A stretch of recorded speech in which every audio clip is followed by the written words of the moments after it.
So finally हम आ गए नीचे से एकदम ऊपर तक।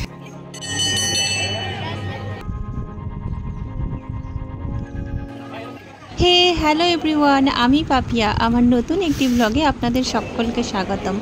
आशा करी सबाई खूब भालो आछेन, सुस्थ आछेन और आमिও खूब भालो आछि। आजकेर बारटा बुधवार और घड़ीते एखन भोर 5टा मतो बाजे। काल रातेर बेलाय आमी आर भाई बेरिয়েছিলাম और आजके भोरेर बेलाय एखाने पौঁছে गेছি। और आमरा जेखाने एसेছি এটা হচ্ছে नासिकेर त्र्यम्बकेश्वर मंदिर। नासिक रोड থেকে त्र्यम्बकेश्वरेर दूरत्व प्राय 30 किलोमीटर मतो, जेटा बासे आसते आमादेर 1 घंटा मतो समय लागलो। तो एखाने एसे आमरा একটা रूम নিয়ে নিয়েছি, সেই রুমে গিয়ে দুজনে আগে ফ্রেশ হয়ে নিয়েছি। এখানে এসে আশেপাশে আপনারা অনেক হোটেল পেয়ে যাবেন, যে হোটেলগুলো মোটামুটি রিজনেবলের মধ্যে পাওয়া যায়। তো ওই 600-700 টাকা করে পার নাইট এরকম কিছু। তো হোটেল থেকে একবারে স্নান করে রেডি হয়ে আমরা এখানে মন্দিরের সামনে চলে এসেছি। আর মন্দিরের সামনেই এরকম পুজো দেওয়ার জন্য অনেক ডালা পাওয়া যাচ্ছে, এখান থেকে নিয়ে নিতে পারবেন 100 টাকা 150 টাকা এরকম কিছু। আর এই যে মন্দিরের সামনের গেটটা দেখতে পাচ্ছেন, এটা হচ্ছে ভিআইপি গেট, মানে এখান দিয়ে যারা ভিআইপি টিকিট কাটে তো তাদের যাওয়ার রাস্তা এটা, যেটা শর্টকাটে। আমরা তো ভিআইপি গেট দিয়ে যাব না, আমরা নর্মাল গেটে যাব, যেটা লাইন দিয়ে পুজো দেওয়া। তো এখানে দেখুন বেশ ভালোই ভিড় রয়েছে, কিন্তু ভিড় থাকলেও একটা জিনিস বেশ ভালো, যেটা হচ্ছে এই যে যেখানে লাইন দিয়ে সবাই দাঁড়াচ্ছে তার পাশে যে বসার সুন্দর জায়গা করা রয়েছে, যেখানে মানুষের লাইন দিতে কষ্ট অনেকটাই কম হবে, মানে সারাক্ষণ দাঁড়িয়ে থাকতে হবে না, সে বসতে পারবে। শিবজির 12টা জ্যোতির্লিঙ্গের মধ্যে একটি হচ্ছে এই ত্র্যম্বকেশ্বর মন্দির। এখানের এই যে জায়গাটা, মানে এই যে গ্রামটা, এই গ্রামটার নামই হচ্ছে ত্র্যম্বক। কথায় বলে যে প্রাচীন সময়ে ত্র্যম্বক জায়গাটা গৌতম ঋষির তপস্যার নাকি জায়গা ছিল। গৌতম ঋষিকে নাকি গোহত্যার পাপ লেগেছিল, আর সেই পাপ থেকে মুক্তি পাওয়ার জন্যই তিনি শিবের তপস্যা করেন। ভগবান শিবকে বলেন যে এখানে গঙ্গা প্রবাহিত করতে। দক্ষিণ গঙ্গা মানে পবিত্র গোদাবরীর জন্ম নাকি তখনই হয়। তারপর গৌতম ঋষি শিবজিকে এখানে সর্বদা স্থাপিত হওয়ার জন্য অনুরোধ করেন, আর এভাবেই নাকি ত্রিনয়ন ভগবান শিব এখানে স্থাপিত হন। এই জন্যই এই স্থান ত্র্যম্বকেশ্বর মন্দির নামে পরিচিত। ভগবান এখানে 3 রূপে দর্শন দেন, ব্রহ্মা, বিষ্ণু আর মহেশ্বর রূপে। প্রায় 3 থেকে 3.5 ঘন্টা লাইনে দাঁড়ানোর পর আমরা মন্দিরের গেটের কাছাকাছি এসেই গেছি। যদিও এখন সিজন নয়, মানে শ্রাবণ মাসে খুব বেশি ভিড় হয়, তবুও অন্য সময়গুলোতেও লাইন দিতে 3 ঘন্টা 3.5 ঘন্টা তো লেগেই যায়, যেমনটা আমাদের লাগলো। মন্দিরের গেটের একদম মুখের কাছে চলে এসেছি, তো এখান পর্যন্তই দেখাতে পারবো, ভিতরটা দেখাতে পারবো না, কারণ ভিতরে ভিডিও করা অ্যালাউ নয়। এখানে দেখুন দর্শন করে আমরা মন্দিরের বাইরে বেরিয়েও পড়েছি। ওই লাইন দিতেই যে যতটুকু সময়, দর্শন ভিতরে আপনাকে খুব বেশিক্ষণ করতে দেবে না, কয়েক সেকেন্ড মাত্র। আর যদি খুব ভালোভাবে যতটুকু দেখার, ওই যে লাইনে যখন দাঁড়িয়েছিলাম টিভিতে যেগুলো দেখা যাচ্ছিল ওটা হচ্ছে একদম অন লাইভ চলছিল। তো ভালোভাবে যতটুকু দেখার আপনাকে ওভাবেই দেখতে হবে। ভিতরে আমরা যে জ্যোতির্লিঙ্গটা দেখলাম, এটা এই যে দেখতে পাচ্ছেন পাশে যে গোল মতো খাড্ডা মতো যেটা রয়েছে, সেম ওরকমই একটা জ্যোতির্লিঙ্গ ওখানে রয়েছে। গোদাবরী নদীর তীরে অবস্থিত এই মন্দিরটা কিন্তু পুরোটাই কালো পাথর দিয়ে তৈরি, আর এই পুরো মন্দিরটা নাকি তৈরি হতে 31 বছর মতো সময় লেগেছিল। যাই হোক, আমাদের তো দর্শন খুব ভালোভাবে হলো। এরপর ওখান থেকে আমরা একটা হোটেলে চলে এসেছি, এখান থেকে কিছু খাবার খাবো, তারপর রুমে গিয়ে চেঞ্জ করে আমরা যাব হচ্ছে ব্রহ্মগিরি পর্বত, যেটা ত্র্যম্বকেশ্বর থেকে প্রায় 3 কিলোমিটার মতো দূরে। তো এই রাস্তাটা আমরা আর হেঁটে যাচ্ছি না, এই রাস্তাটা যাওয়ার জন্য আমরা অটো করে নিয়েছি। আর ওখান থেকে, মানে যেখান থেকে ট্রেকিং পয়েন্ট শুরু হচ্ছে, ওখান থেকে আমরা ট্রেক শুরু করব।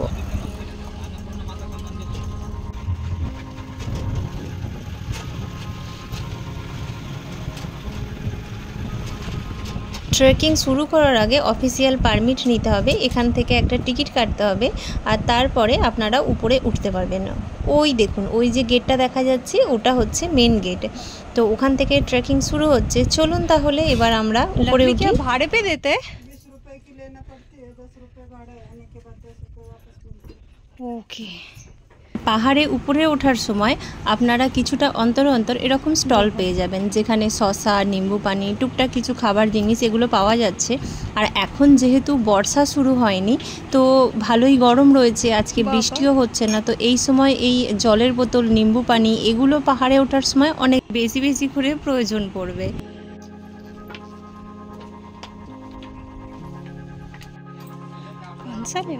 এদের নেবো একই তো নাকি ব্যাপার। অনেকটা উপরে উঠে যাওয়ার পর দুজনে দুটো এরকম লাঠি নিলাম, যেটা আমাদের হাঁটতে অনেকটা সাপোর্ট দেবে। আর তাছাড়া উপরে অনেক নাকি বাদর রয়েছে, তো তারা খুব জ্বালাতন করে, তাদের থেকে বাঁচার জন্য এটা অনেক কাজে দেবে।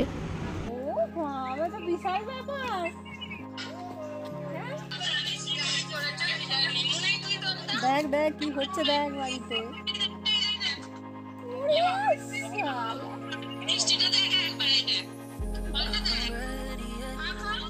যেদিনের ব্লগটা শেয়ার করছি সেদিন কিন্তু জামাই ষষ্ঠী ছিল, আর এই প্রথমবার মায়ের 4 জামাই একসাথে জামাই ষষ্ঠীতে বাড়িতে, কিন্তু 4টে মেয়ে একসাথে নেই, কারণ আমি তো এখন এখানে মুম্বাইতে।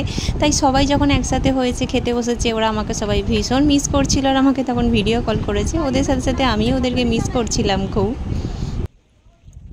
আমি আর যাবো না আমার। এখানে দেখুন এতটা যখন উঠে পড়েছি, আর এই সিঁড়িগুলো যখন এরকম দেখছি, আমার না মানে নিচের দিকটা তাকাতে ভয়ে বুকের ভেতরটা যেন কেমন শুকিয়ে যাচ্ছে, মানে একদম ফাঁকা, যারা মনে হচ্ছে যে এইবার যদি এখান থেকে একবার পড়েছি তো ব্যাস সব কিছু শেষ, তো ভয় লাগছে। আর আমি ভাইকে বলছি যে আমি আর যাব না এখান থেকে, তো ও তো কিছুতেই শুনবে না, ও আমাকে বলছে তুই চ তো একবার উপরে। ওই আর যেতে হবে না, আর বাঁদরগুলো আছে বলছে যে ওরকম করছে। এখানে কিন্তু বাঁদরগুলো ভীষণভাবে উৎপাত করছিল, মানে যার কাছে যা ব্যাগ ট্যাগ রয়েছে সেগুলো সব কেড়ে নিতে যাচ্ছে, আমার ব্যাগটাও কেড়ে নিতে যাচ্ছিল। ভাগ্যিস হাতে লাঠিগুলো ছিল, তো ওগুলো দিয়ে ভয় দেখাতে ওরা পালিয়ে যাচ্ছে। আর এই যে এখানে দেখতে পেলেন ওই মহিলাকে ধরে ধরে নামাচ্ছে, উনি তো মানে মাথা ঘুরে পড়ে গিয়েছিলেন, মাথাটা ফেটেও গেছে, তো ওনাকে দেখার পর তো আমার তো সিন শেষ। ওই মহিলাকে ওইভাবে দেখার পর থেকে আমার একটু বেশিই ভয় করছিল। আর আমি তো যারা উপর থেকে নেমে নেমে আসছে তাদেরকে শুধুই জিজ্ঞাসা করছি যে আর কতটা আছে। কোথায় চলে এসেছি? প্রায় 900 মতো সিঁড়ি পেরিয়ে আমরা এখান পর্যন্ত চলে এসেছি। এরপর আর সিঁড়ি নেই, এবার এরকম ঢাল রাস্তা রয়েছে, যেটা খুব স্লিপ করছিল, তাই জন্য চপ্পল আমার হাতে।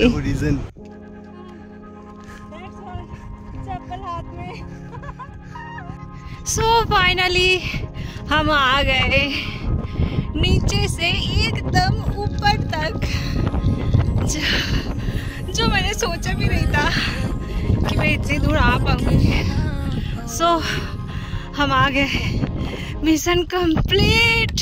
আর এখানে আমরা চলে এসেছি একদম টপ পর্যন্ত, যেটা নিচে থেকে প্রায় 4287 ফিট উঁচুতে। এখান পর্যন্ত আসার পর সব কষ্ট এক নিমেষের মধ্যে কোথায় চলে গেল। সত্যি প্রকৃতি যে আসলেই কতটা সুন্দর, সেটা জানতে গেলে, সেটা দেখতে গেলে পাহাড়ে অবশ্যই আসতে হয়। এই অনুভূতি, এই ভালো লাগা নিজে চোখে না দেখলে কখনোই অনুভব করা যায় না। পাহাড়ের যে রাস্তাটা দিয়ে আমরা উপরে উঠলাম, ঠিক তার অপোজিটেই একটুখানি নিচে নেমে গিয়েই রয়েছে মূল গঙ্গা মন্দির। এখানেই নাকি গৌতম ঋষি তপস্যা করে গোদাবরী নদীর স্থাপন করেছিলেন। আর এই যে এই জায়গাটা থেকেই গোদাবরী নদীর উৎপত্তি। ঘড়িতে এখন বিকেল 3:45 মতো বাজে, আর আমরা এবার এখান থেকে আবার নিচে নেমে যাব। আমার নামতে হবে, এত দূর কি করে নামবো? ও মা। এখানে দেখার মতন আরও কিছু মন্দির, ভিউ পয়েন্ট এরকম সব রয়েছে, কিন্তু সেখানে আর যাব না, কারণ ওঠার সময়তেই আমি পুরোটা ভাবিনি যে পুরোটা উঠতে পারবো। কিন্তু পাহাড়প্রেমী মানুষ, একদম উপর পর্যন্ত না উঠে থাকতে পারলাম না, চলে এলাম, কিন্তু পায়ে ভীষণ ব্যথা করছে। এরপর আর কোথাও যাব না, এবার সোজা নিচে নেমে যাব। উপরে চলে এলাম এক্ষুনি, এত দূর ওই মাথায় ছিলাম। ওই যে দূরে দেখা যাচ্ছে একদম পাহাড়ের মাথাটা, ওখানেই ছিলাম, আর কত তাড়াতাড়ি নিচে নেমে আসছি দেখুন। এই যে গৌতম ঋষির মূর্তি আর ওনার স্তপস্থলী।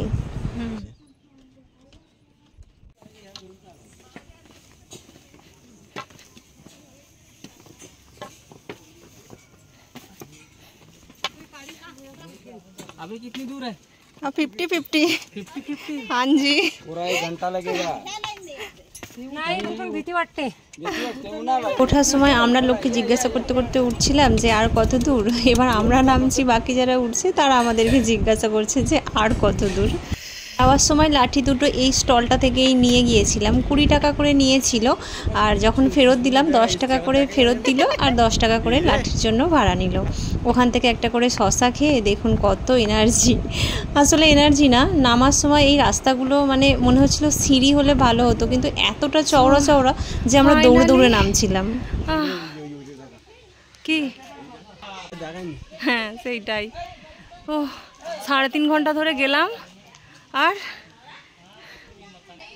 1 ঘন্টা 10 মিনিটে নেমে চলে এলাম। এই হচ্ছে স্টার্টিং পয়েন্ট, যেখান থেকে আমরা শুরু করেছিলাম। ওঠার সময় 3.5 ঘন্টা লাগলো, আর 1 ঘন্টা 10 মিনিটে নেমে চলে এলাম। হ্যাঁ জানি না কালকে কি হবে, পাগুলোর কি অবস্থা হবে।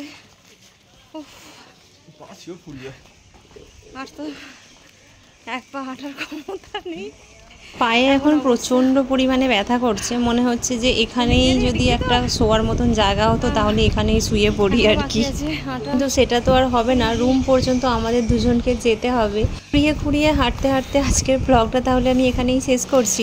পুরো ব্লগটা কেমন লাগলো অবশ্যই কিন্তু সেটা কমেন্ট করে আমাকে জানাতে ভুলবেন না। কিছু ব্যাপার না, সেটা আমরা 3.5 ঘন্টা ধরে হেঁটে হেঁটে আবার খুলে গেছে, আর এর ব্যাগ শুধু খুলেই যাচ্ছে কম করে, আরামসে আরামসে, আর পায়ের এইখানে পায়ে লাগছে। এখনো এতটা রাস্তা আমাদেরকে হাঁটতে হবে হেঁটে, অনেক রাস্তা এখানে দেখা যাচ্ছে না। ইয়েস 3 কিলোমিটার রাস্তা এখনো হাঁটবো হেঁটে, তারপরে রুমে যাবো। জানি না বেঁচে থাকবো কি না, বেঁচে থাকলে আবার তারপরে हाँ आ गए। नहीं नहीं बाबा, इतना सा रास्ते के लिए आपने 100 रुपए लिया। खाली बस में उधर ही जा रहा है। ठीक है फिर चलो।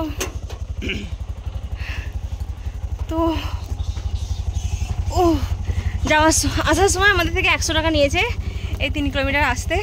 ওই জন্য আমরা ঠিক করেছিলাম যে আর অটো করে যাবো না, এইটুকু রাস্তা হেঁটেই চলে যাবো। আগে 50 টাকা নিয়ে যাবে বললো, আর এই ভাই ছিল তখন। আমার ব্লগ যদি আপনাদের ভালো লেগে থাকে তাহলে অবশ্যই একটা লাইক করবেন, আর আমার চ্যানেলটা সাবস্ক্রাইব করে আমার পাশে থাকবেন। দেখা হবে আবার অন্য কোনো একটা ব্লগে, ততক্ষণের জন্য টাটা। সবাই খুব ভালো থাকবেন, সুস্থ থাকবেন।